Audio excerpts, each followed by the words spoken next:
while there is a straight four-cornered contest in most seats, in Sangrur, the sitting MP, Mr. Simranjit Singh Mann, has made the contest into a tough five-cornered fight.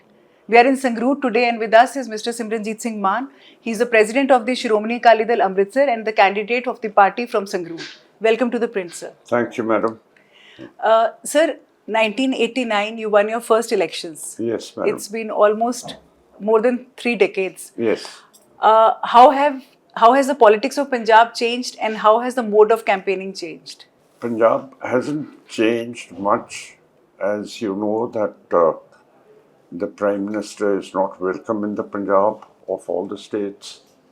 So Punjab still harbors the old grouses of genocide and vandalism and memoricide perpetrated by the army action in 1984 and by Indira Gandhi, then her son in 1984, later the genocide of the Sikhs all over the country, especially Delhi.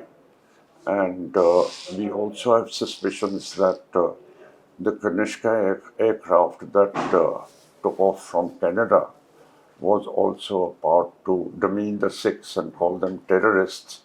And this needs a very deep investigation. As you know now, the new policy of the government is that any person who advocates freedom and liberty, the intelligence agency will put him out. And they have put out Hardeep Singh Nijjar in Canada, Malak Sukhdev Singh in Canada, and the Canadian Prime Minister called a special session of his parliament in Ottawa and said the intelligence agencies of India were behind this. And then in the UK, these intelligence agencies poisoned Avtar Singh Khanda to death, and in Pakistan they assassinated Paramjit Singh Panjwar and Rode, and at home in Haryana they showed an accident in which Deep Singh Sidhu died, and then nearer home in Mansa, Moosewala was killed. So this policy of killing Sikhs, it's the last straw, I think, on the camel's back, and we can't tolerate it. And we are now hunted as fugitives and things like that. And it's been carrying on since 1947. We haven't had any justice. Chandigarh, again, the Congress wants to make a city-state of, and it says it will go neither to Haryana nor to Punjab. It will become a city-state.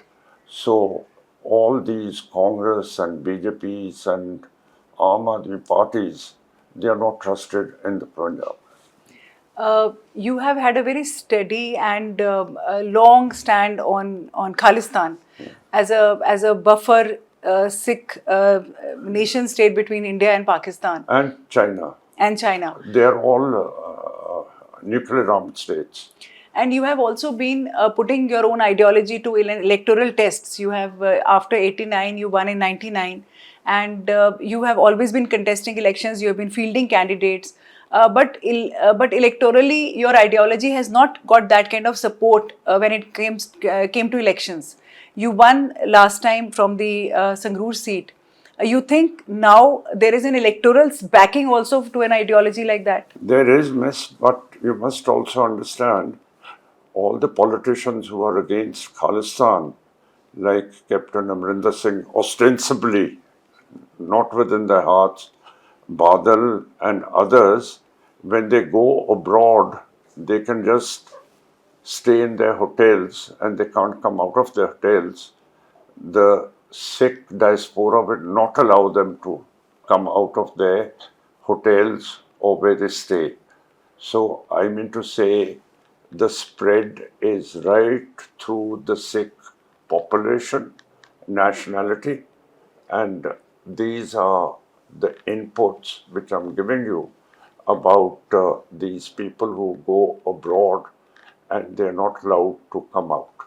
What about Punjab? Is there any, like I said, elections are a test of these ideologies. So you think there is support in Punjab also for this ideology? Yes, I am. You must see my campaign. And I'm to say I haven't been stopped or jeered or abused at any point of time. I have a free hand, and because I've done a lot for the constituency, every village. But what I see is stark poverty of the Rangreta Sikhs, the poor people. Their children are ill-fed. They don't have enough nutritive diet. They don't have proper housing, and their clothes are torn, even the women's. And the women labor all day and probably half the night to collect wood for their supper because they don't have any cooking gas or a kerosene stove. And then they have to feed their animal. They're out gathering fodder for their cattle. And in that room sleep their daughter-in-law and son. And when the daughter comes with her husband, that's also put in bed in that room. And when it's stark cold in the winters, the animal is also put in that room. So this is the life that Modi says he has done something about, but nothing. And Indira Gandhi said, Roti Kapra Makan. And no congressman remembers that pledge, and nobody is getting down to the bottom rung of the society, which is very, very unfortunate. You have I've been following your campaign. You have already finished the round of your constituency 3 times. The fact that you are the sitting MP also helps. Have you've exhausted all the funding that you had to do as part of your MP lad?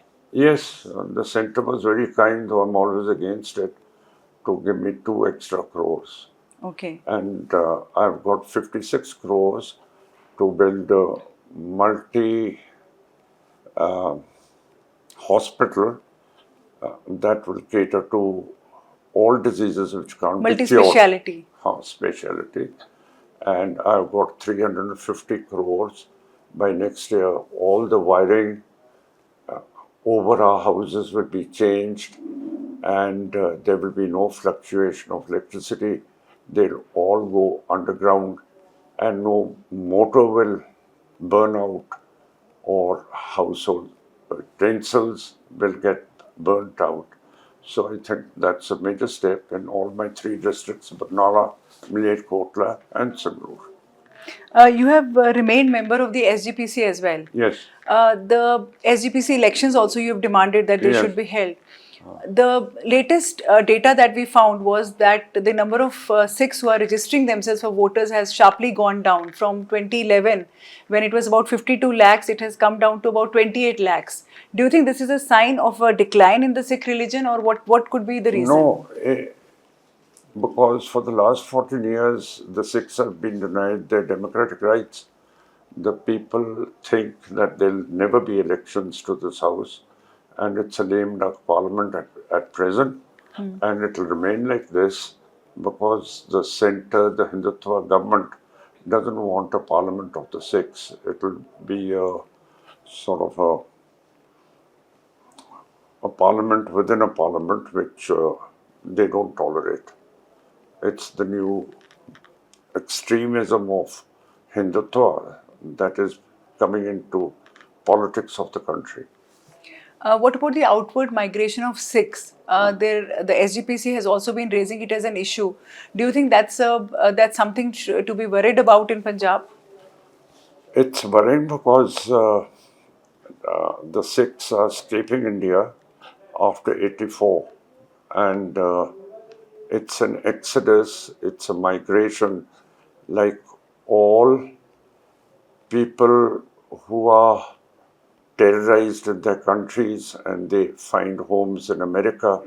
So these young people have fled over there and they made homes over there in case there's another genocide and more people have to come. So this is what has happened, that vast migration is taking place of Sikhs. It is not a social problem or anything like that. Just like the 1935 Nuremberg laws, which were passed by Hitler, it was stressed that the Jews will not have any property, they will not have any housing, they will have no government jobs. And then finally they were put into concentration camps.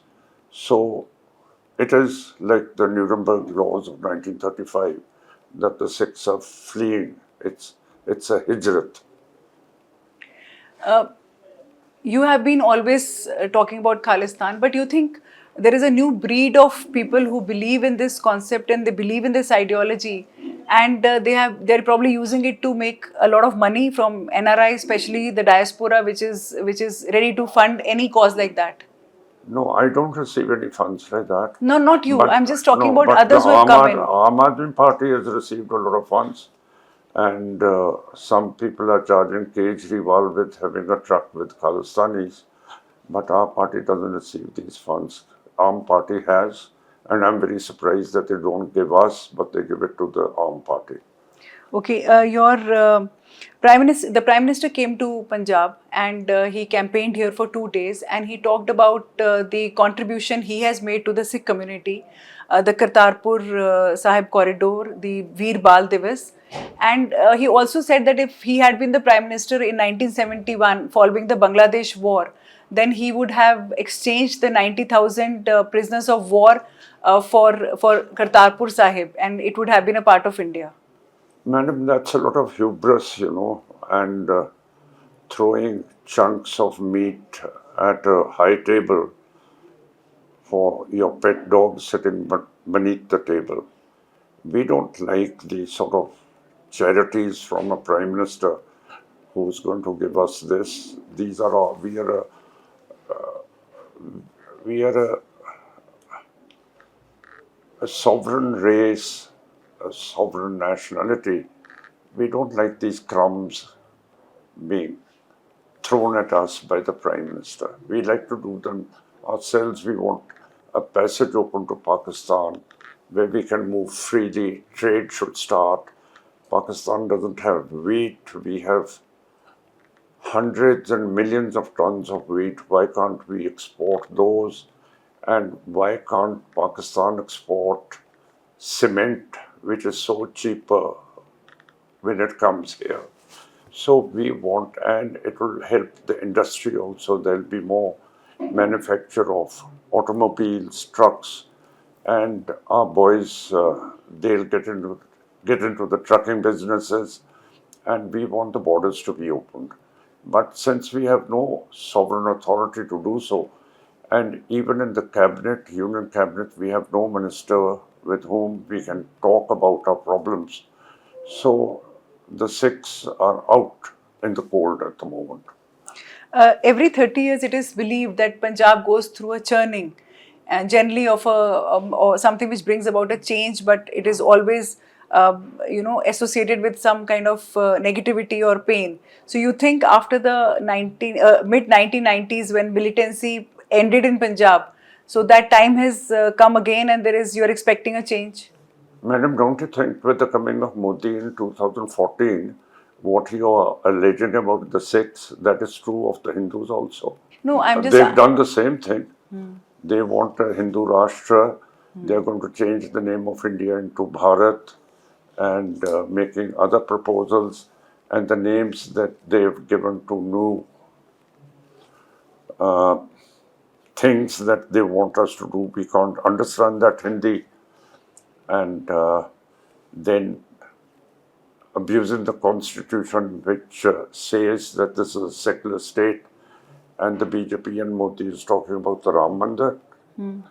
About Amritpal, you have given support, your party has supported Amritpal at Khadur Sahib. But the Shiromani Akali Dal has said that he's a nominee of the centre, he's an agent of the centre. I don't know, madam, how he's an agent of the centre. If he was an agent of the centre, he would have been imprisoned in Simla, Kasauli or Dehradun, like Badal was imprisoned during Blue Star at Dehradun, and he was given all the comforts in a good Forest Rest House. So if he's an agent, then he should be properly looked after with a proper breakfast, knife and fork, and a napkin laid out for him, and a good bearer should serve him the meals if he's an agent. Basically, I think the context was Mr. Rajdev Singh Khalsa being associated with him. You have known him for many years that he's been the Malwa head of the Rashtriya Sikh Sangat. Well, as I tell you, that he should have been housed like Mr. Badal if he were an agent of the government of India. But he's holed up in Assam where there are leeches and the water is not healthy for the Punjabis. It's full of insects and mosquitoes, and I think it's a horrible place to send a Punjabi into that damp state where things are not good for your health. While we were traveling here, your posters say Sacha Kirdar about you, and then there are pictures of Amritpal and Sidhu Moosewala and Deep Sidhu. Mr. Sidhu Moosewala's father has been campaigning for the Congress. That's very unfortunate. And but the Congress hasn't taken Moosewala's name in Parliament, which I have, and I feel sorry for that. You regret that you supported? I feel sorry that he's supporting the Congress, which went into the Darbar Sahib, the holiest shrine of the Sikhs, and plundered the National Library and the Toshakhana, the treasury of the Golden Temple, and massacred our leaders, upcoming leaders like General Singh Mann and others. And then the genocide of Delhi was committed by Rajiv Gandhi. So I think it's a misjudgment of the gentleman. You have fielded Lakha Sidana, a gangster turned social activist, and also on the Khadur Sahib seat, one of the candidates which you withdrew later was father of Jaipal Bhullar, another gangster. So you think Punjabis are attracted to personalities like that, people who are in conflict with the law? No, madam. Bring these people within the law and into peace and into democracy. I think I would do it over and over again, pull them out of what they've done and make them go to Parliament, talk with reason and argue cases rather than a life of what you described they've been living. I think I would be in favor of all the druggies being put in a special place for a cure for 2 years or be attached to the army in rehabilitation. No, they should be cured for 2 years. They should be put in a camp and they should be taken to the front lines in Ladakh and carry the burden for the forces up at 18,000 feet and not allowed to come down till their tenure of 2 years is over and they are being cured over there. This is a social problem. It's not a criminal problem. That's how I look at these druggies. In your first term as MP, there was a huge issue was the length of the kirpan that you could carry to the parliament. What is the situation now?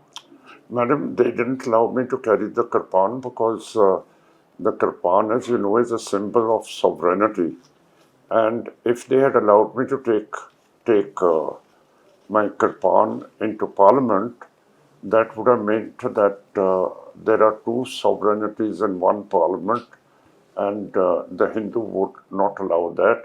They would like a state within a state, as you say.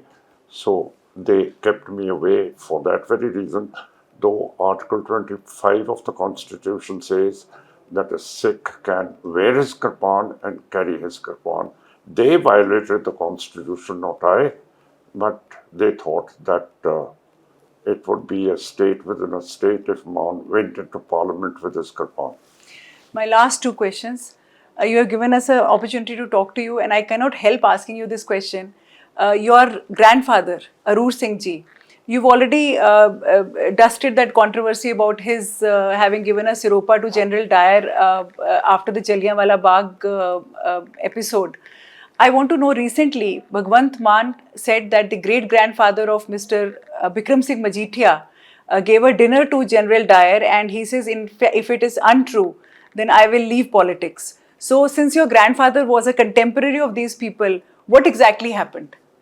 Madam, actually, the principal of Khalsa College, who was an Englishman, advised my grandfather to cool down Dyer because they were going to have aeroplanes bomb Jallianwala Bagh, and Jallianwala Bagh is next to the Darbar Sahib Golden Temple, and had a bomb fallen into the Darbar Sahib, the Sikhs would have gone into a rebellion against the British Raj.